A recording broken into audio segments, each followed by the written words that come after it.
How to deactivate your Facebook account temporarily. Hi there, today we'll teach you how to deactivate your Facebook account. First thing, you need to open the Facebook application.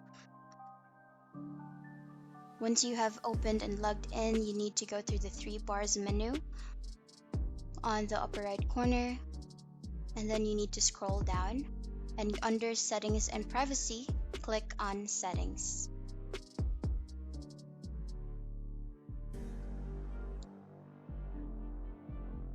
When you go to Settings, you need to go to the Account Center by clicking See More in Account Center.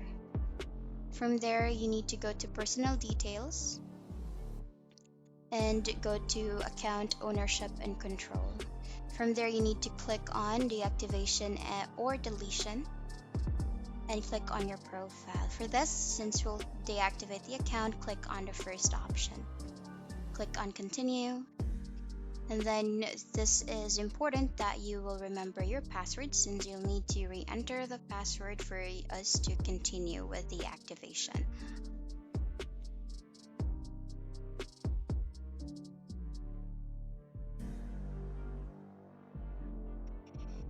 Once you hit on continue, Facebook will ask for the reason why you wish to deactivate the account, and you just need to click on continue. And then you will choose for how many days would you like the account to be deactivated, and then just click on continue again. Then from here, this is where you will be confirming if you want to proceed with deactivating the account, and after that, your Facebook account will be deactivated. That's it for today's video. Thank you for watching. Bye.